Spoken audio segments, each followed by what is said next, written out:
अस्सलाम वालेकुम क्लास, मेरा नाम ग़ुलाम असगर है। हम आज इंट्रोडक्शन टू मैनेजमेंट सब्जेक्ट पढ़ रहे हैं। इसका लेक्चर नंबर 8 हमने आज डिस्कस करना है। प्रीवियस लेक्चर्स में हम आउटलाइन का ये पोर्शन यूनिट नंबर 3 हम डिस्कस कर रहे थे, जिसमें सबसे पहले हमने डिस्कस किया था कि मैनेजर का ओमनीपोटेंट व्यू और सिंबॉलिक व्यू, जिसमें हमने ओमनीपोटेंट में ये कहा था कि मैनेजर जो है वो रिस्पॉन्सिबल होता है, जबकि सिंबॉलिक व्यू में हमने ये कहा था कि किसी भी डिसीजन पर एक्सटर्नल फोर्सेस ज़्यादा इम्पैक्ट डालती हैं। तो फिर हमने क्या किया कि कुछ इंटरनल फोर्सेस डिस्कस की जो किसी भी ऑर्गेनाइजेशन की डिसीजन मेकिंग पर इफ़ेक्ट डालती हों, और फिर हमने एक्सटर्नल फोर्सेस भी डिस्कस की किसी भी ऑर्गेनाइजेशन के डिसीजन मेकिंग पर इफ़ेक्ट डालती हों। कौन कौन सी भला? इंटरनल फोर्सेस में हमने ऑर्गेनाइजेशन का कल्चर डिस्कस किया, और एक्सटर्नल फोर्सेस में हमने कहा सारे के सारे स्टेक होल्डर्स जो हैं इम्पैक्ट डालते हैं आपके इन्वायरमेंट का ऑर्गेनाइजेशन के परफॉर्मेंस के ऊपर। उसके बाद हमारा जो चैप्टर नंबर 7 से रिलेटेड डॉक्यूमेंट था, जिसमें हमने कहा कि डिसीजन मेकिंग प्रोसेस क्या होता है और डिसीजन मेकिंग कहते किसे हैं, या ये कितनी ज़रूरत होती है, कौन सा लेवल पर डिसीजन मेकिंग की जाती है, ठीक है, लीडिंग लेवल पर, ऑर्गेनाइजिंग लेवल पर, ठीक है, मैनेजमेंट लेवल पर। तो सारी डिसीजन मेकिंग हमने लास्ट लेक्चर में डिस्कस की थी।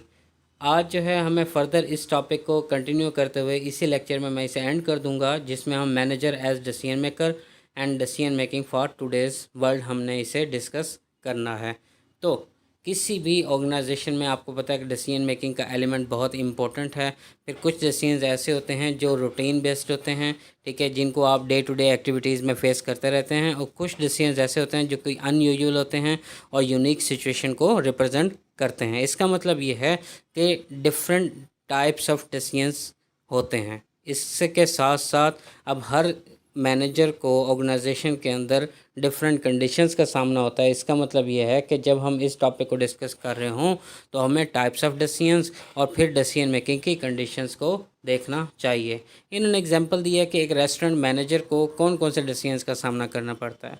कुछ डिसीजंस उसने कहा कि रूटीन बेस्ड होते हैं, लाइक अगर एम्प्लॉय अगर आपका लेट आया है, या फिर आपके शिफ्ट्स में वर्किंग स्केड्यूल आपने बनाना है, फूड सप्लाई परचेज़ करनी है, ये सारे के सारे डिसीजंस जो हैं ये रूटीन बेस्ड हैं और डेली बेसिस पर किए जाते हैं।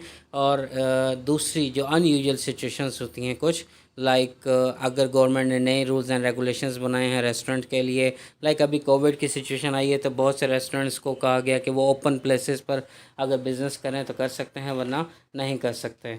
इसीलिए हम इस टॉपिक्स को, types of decision and decision making conditions को ज़रूर पढ़ेंगे। जी, सबसे पहले डिस्कस करते हैं सच डिसीजंस और ऑट।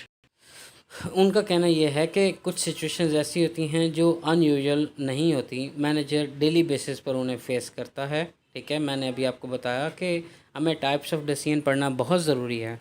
तो टाइप्स ऑफ डिसीजन में दो तरह के डिसीजंस आ जाते हैं, structured problems and program decision, फिर है unstructured problems and non program decision. हम वन बाय वन इन्हें डिस्कस करेंगे। देखते हैं जी, स्ट्रक्चर प्रॉब्लम्स और प्रोग्राम डिसीजन। स्ट्रक्चर प्रॉब्लम्स किसे कहते हैं? स्ट्रक्चर प्रॉब्लम्स ऐसी प्रॉब्लम्स को कहा जाता है जो ईजीली आइडेंटिफाइड की जा सके हैं और स्ट्रेट फॉरवर्ड हों और फेमिलियर हों। फेमिलियर होने से मुराद कि आप उन्हें डेली रूटीन बेसिस पर फेस कर रहे हों, ठीक है जी।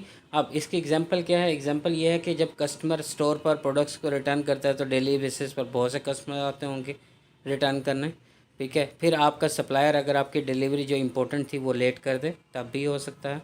जब आपकी न्यूज़ टीम कोई नई खबर सुनेगी तो उनका रिएक्शन, जिसको वो ब्रेकिंग न्यूज़ कहते हैं, उनके रिएक्शन भी सेम है। फिर college handling of a student wanting to drop a class, कि एक स्टूडेंट जो क्लास को ड्रॉप करना चाहता है, ये भी एक प्रॉब्लम है, ये भी स्ट्रेट फॉरवर्ड प्रॉब्लम है। अच्छा, प्रॉब्लम अगर स्ट्रेट फॉरवर्ड हो या ना हो, आप उससे फेमिलियर हो या ना हो, लेकिन जो रूटीन बेस पर आप प्रॉब्लम्स फेस करते हैं, फिर आप उसका एक स्टैंडर्डाइज सॉल्यूशन आप सर्च करके रख लेते हैं। उस सॉल्यूशन को हम कहते हैं प्रोग्राम डिसीजंस। ऐसे डिसीजंस जो आपको रेपिटेटिवली लेने पड़े, बार बार लेने पड़ते हैं, और जो रूटीन अप्रोच से डील करते हैं। क्लियर है जी।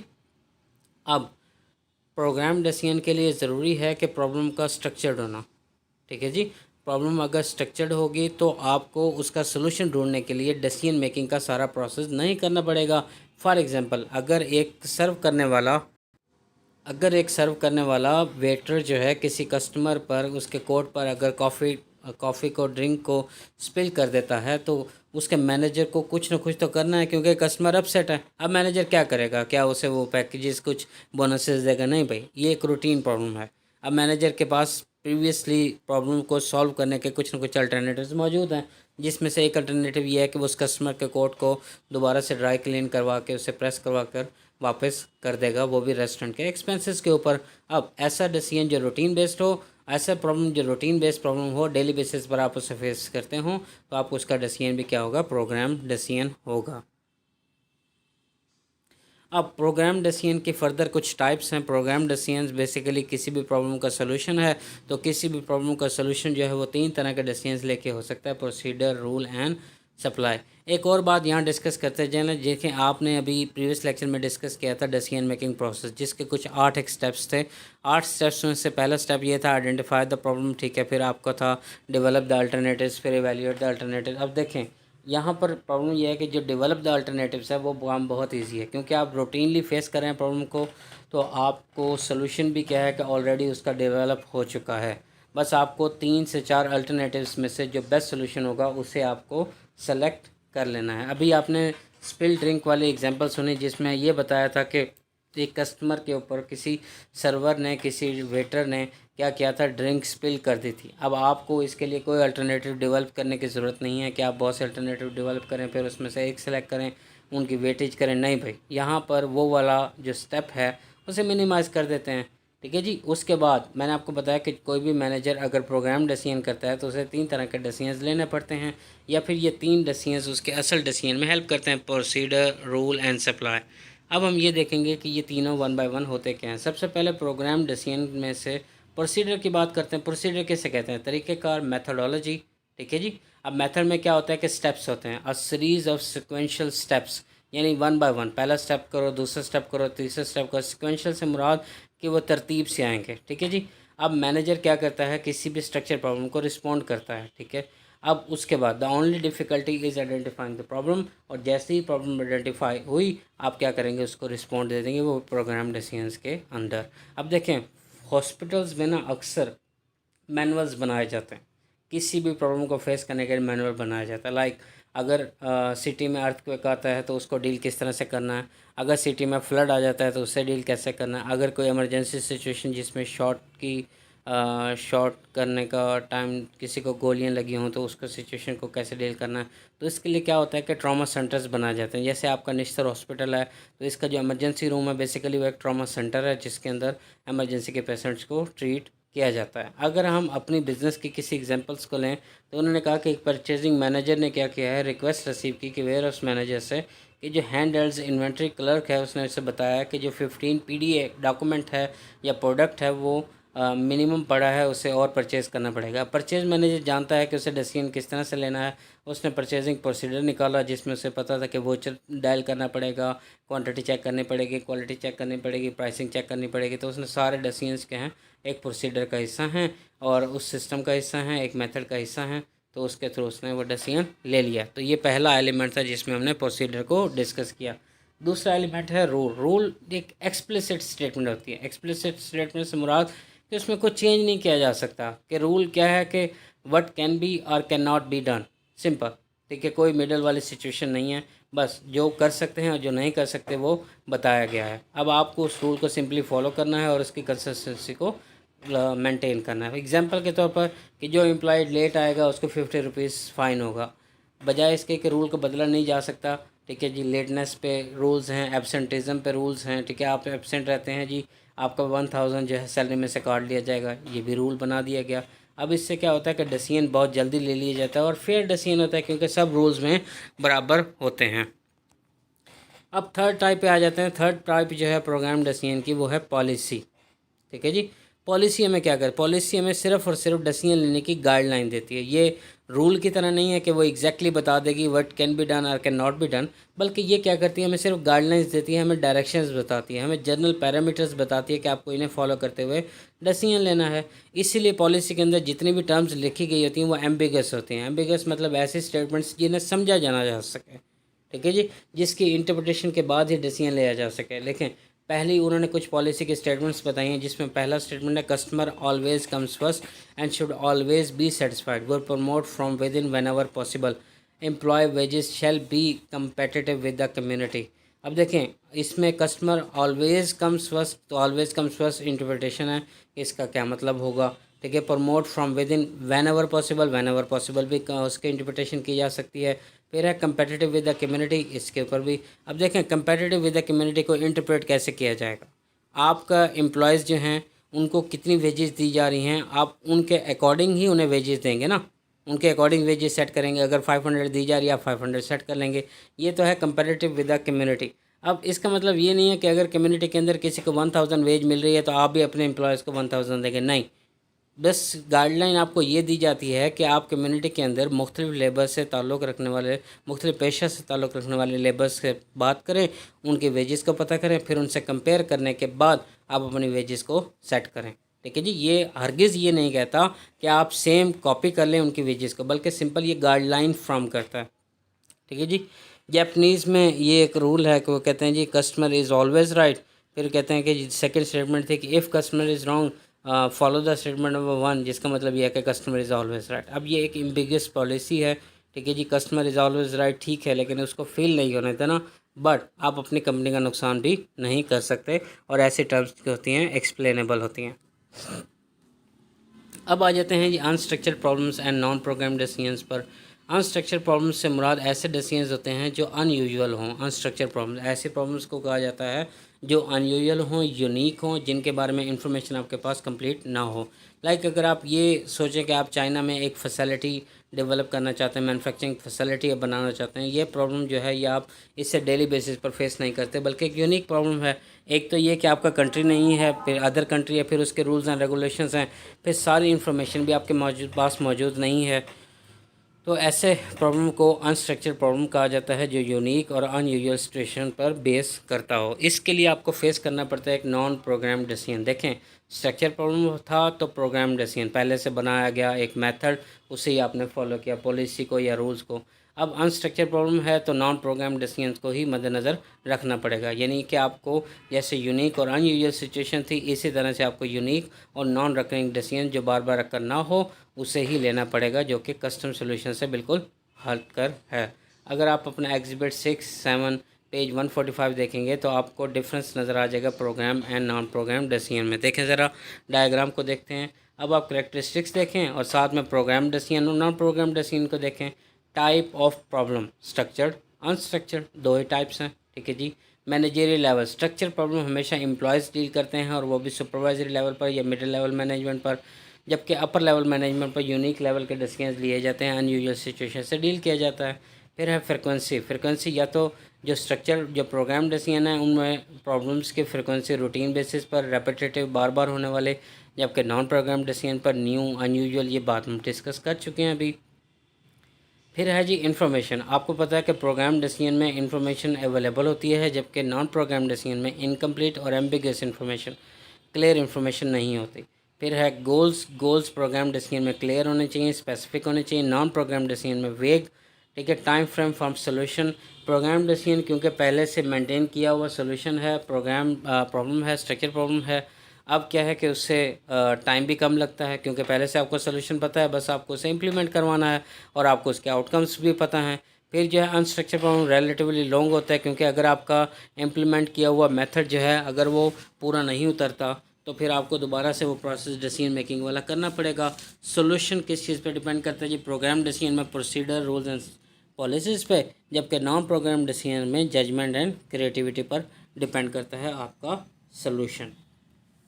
ठीक है जी, नेक्स्ट चलते हैं जी। अब डिसीजन मेकिंग की कंडीशंस को डिस्कस करते हैं। इसके बाद हमारा टुडेज़ वर्ल्ड में मैनेजमेंट रह जाएगी, बस उसके बाद टॉपिक एंड हो जाएगा। देखते हैं जी कौन कौन से ऐसे कंडीशंस हैं। 3 तरह की डिसीजन कंडीशंस हैं जो किसी भी डिसीजन में आपको फेस करनी पड़ती हैं, सर्टेनिटी एंड अनसर्टेनिटी, और थर्ड वन है रिस्क।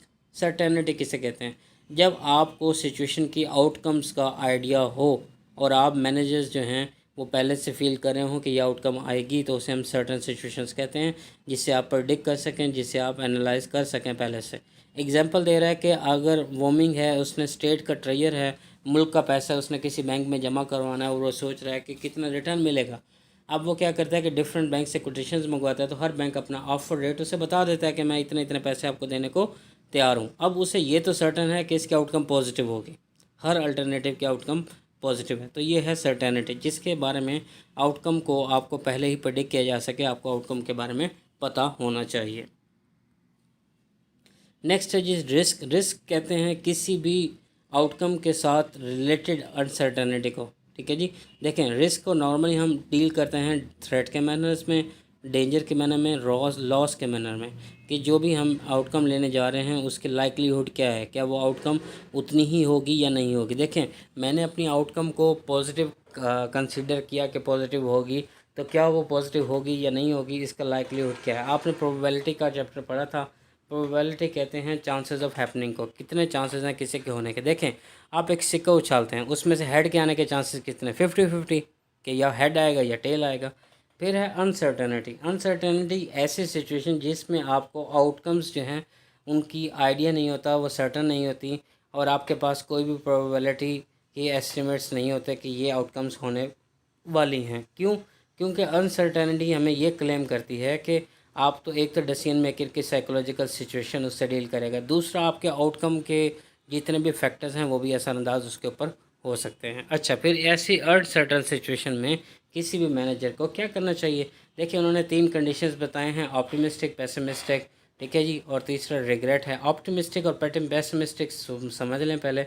ऑप्टिमिस्टिक ऐसे मैनेजर को कहा जाता है जो हमेशा पॉजिटिव सोचता है और हमेशा पॉजिटिव आउटकम की ही उम्मीद रखता है, जबकि पॉजिटिव हाईएस्ट। फिर है पेसिमिस्टिक, जो कि हमेशा नेगेटिव सोचता है और मिनिमम नेगेटिव आउटकम की ही वो उम्मीद रखता है। जो ऑप्टिमिस्टिक होगा वो ये समझेगा कि हमें मैक्सिमम पॉसिबल पे एफ को मैक्सिमाइज़ करना चाहिए, जबकि आपको पता है कि जो आपका पेसिमिस्टिक मैनेजर है उसकी चॉइस ये होगी कि मिनिमम पॉसिबल पे ऑफ्स को मैक्सिमम करना चाहिए। फिर है थर्ड वन कंडीशन, जिनमें मैनेजर जो है वो मिनीमैक्स चॉइस को फॉलो करता है, जिसमें वो मिनिमाइज हिज मैक्सिमम, यानी वो रिग्रेट करता है उसको सेव करने का। मैंने यहाँ एग्जांपल तो बयान नहीं की, आपका पेज नंबर 146 है, 147 बुक के अंदर एग्जिबिट 6, 9, 6, 10 है, आप उसे स्टडी कर लीजिएगा, आपको उससे आइडिया हो जाएगा कि ये क्या कहना चाह रहा है। एक एग्जांपल बता रहा है एक मैट्रिक्स के थ्रू, जिसमें आपके ऑप्टिमिस्टिक, पेसिमिस्टिक और रिग्रेट तीनों सिचुएशंस को नंबर्स के साथ और एग्जांपल के साथ उसने बयान किया है। अब आ जाते हैं जी डिसीजन मेकिंग टुडेज़ वर्ल्ड। तो कौन कौन सी गाइडलाइंस चाहिए आजकल इफ़ेक्टिव डिसीजन मेकिंग के लिए। देखें, डिसीजन मेकिंग कोई भी कर लेता है, लेकिन उसकी इफ़ेक्टिवनेस चेक की जाती है उनके आउटकम की बेसिस पर, कि उनके आउटकम्स कितनी आ रही हैं। सबसे पहले अंडरस्टैंड कल्चरल डिफरेंसेस, क्योंकि आपको पता है कि आजकल इंटरनेशनल वर्कर्स का ट्रेंड बहुत चला हुआ है कि जी आजकल पाकिस्तान के एम्प्लॉयज़ भी सऊदीया जा रहे हैं, कोई कुवैत जा रहा है, कोई अमेरिका जा रहा है, कोई दुबई जा रहा है कमाने के लिए, कोई यूरोपियन कंट्रीज़ जा रहा है। तो ये ट्रेंड बहुत ज़्यादा है कि वो अक्रॉस द कंट्री कमाने के लिए जाते हैं, क्योंकि हमारा प्राइसेस का डिफरेंस बहुत ज़्यादा है, ठीक है जी, करेंसी का डिफरेंस बहुत ज़्यादा है। तो अगर आप किसी इंटरनेशनल इंस्टीट्यूशन में काम कर रहे हैं तो इसका मतलब ये है कि पाकिस्तान में भी ऑर्गेनाइजेशन में मुख्तलिफ इंटरनेशनल्स काम करने आते होंगे, उन सब का कल्चर डिफरेंट हो सकता है। तो आप एक ऐसी फैक्ट्री में काम ना करें जो कि आपकी रिलीजियस वैल्यूज़, या फिर किसी भी फैक्ट्री को ये मद्देनज़र रखना चाहिए कि उसके एम्प्लॉयज़ का ट्रस्ट, बिलीव्स, रिलीजन क्या है। देखें, अगर आप एक वाइन कंपनी में काम करेंगे तो एज एन इस्लामिक फॉलोअर आप उस वाइन की प्रमोशन नहीं कर सकते और ना ही उसे बनाने में हेल्प कर सकते हैं, ठीक है जी। फिर दूसरी गाइडलाइन ये है कि एक अच्छा manager know when it's time to call it's quits, कि एक अच्छा मैनेजर जानता होता है कि कब एक डिसीजन जो है उसे पता चल जाए कि यह गलत डिसीजन था और उसमें वो पुल द प्लग कि उस डिसीजन को ख़त्म कर सके, ठीक है जी, वो उस जो है आउटकम को फॉलो नहीं करेगा। अभी हम लास्ट डिसीजन मेकिंग में देख रहे थे कि कुछ मैनेजर्स जो हैं वो अपने डिसीजन पर कंफर्म रहते हैं, चाहे उन्हें पता भी चल जाए कि वो गलत है, लेकिन उस आउटकम पे वो बिलीव रखते हैं। देखिए, मैंने आपको एग्जांपल दी थी वो शटल की, कि उसे वो लॉन्च नहीं करना चाहते थे, जिस दिन उसे लॉन्च करना था उस पर भी उसने क्वेश्चंस उठाए गए थे, लेकिन क्योंकि मैनेजर्स जो है वो स्टिक कर रहे थे अपनी पहली आउटकम के ऊपर, पहले डिसीजन के ऊपर, तो उन्होंने बाकी इग्नोर कर दिया। लेकिन एक अच्छा और इफेक्टिव मैनेजर जानता है कि उसे कब उस डिसीजन से क्विट करना है और उसे इग्नोर करना शुरू कर देना। Use an effective decision making process. Effective decision making process से मुराद वही 8 स्टेप्स हैं, उसे फॉलो करने चाहिए और उन्हीं पर उन्हें बिलीव करना चाहिए। Habits of highly reliable organization. Highly reliable organizations के हैबिट्स क्या क्या हैं कि वो are not tricked by their success, defer to experts on the front line, less expected circumstances provide the solution, anticipate but all to anticipate their limits. मैं आपको इसके बारे में ज़रूर बताऊंगा, अनएक्सपेक्टेड सर्कमस्टांसेस के बारे में, बाकी आपको पहले पता चल जाएगा, बात पढ़ते ही समझ आ जाती है। देखें, 1949 में मोंटाना एक जगह का नाम है, वहाँ पर क्या हुआ, आग लग गई। अब वो आग जंगल में फैल रही थी और उस फायर ब्रिगेड का जो ओनर वो था, सॉरी सुपरवाइज़र, उससे लगा कि वो इस आग में अपने एम्प्लॉयज़ को खो देगा। तो उसने क्या किया कि अभी आग उन तक पहुंची नहीं थी, उसने उनके इर्द गिर्द जो छोटी छोटी झाड़ियाँ थी जिनके ज़रिए आग उन तक पहुंच सकती थी, पास ऑन हो सकती थी, उसने उन झाड़ियों को पहले ही जला दिया। तो जब वो राख बन गई तो क्या हुआ कि वो जो आग लगी हुई थी जंगल में वो उन तक नहीं पहुंच पाई, क्योंकि उनके पास वो झाड़ियाँ, वो आग को ट्रांसफ़र करने के लिए वो झाड़ियाँ मौजूद नहीं थी। ये एग्जांपल आपकी बुक में भी कोट की गई है, अगर ना समझ आए तो ज़रूर पूछिएगा। अब आ जाते हैं characteristics effective decision making process की। कौन कौन सी भला? It focuses on what is important. Important क्या है? लॉजिकल होना चाहिए, कंसिस्टेंट होना चाहिए, acknowledge with subjective and objective thinking and blends analytical with intuitive thinking. ठीक है जी। फिर उसके पास इंफॉर्मेशन एनालिसिस अच्छा होना चाहिए। पर्टिकुलर ड्रामा के डेलिमा के लिए, डेलिमा कहते हैं कि सिचुएशन। ठीक है जी। It encourage and guides the gathering of relevant information and informed opinion. It is straightforward, reliable, easy to use and flexible। यानी इफ़ेक्टिव डिसीजन मेकिंग प्रोसेस जिसका मैंने बताया कि वही 8 स्टेप्स हैं। ये रिलायबल भी है, इजी टू यूज़ भी है, स्ट्रेट फॉरवर्ड भी है। आपको डिसीजन मेकिंग में जब आप किसी अनयूजुअल सिचुएशन को फेस कर रहे हों तो आपको यही प्रोसेस फॉलो करना चाहिए। Thank you so much. अल्लाह हाफिज़। आपका जो भी क्वेश्चन हो जूम ऐप पर ज़रूर पूछे।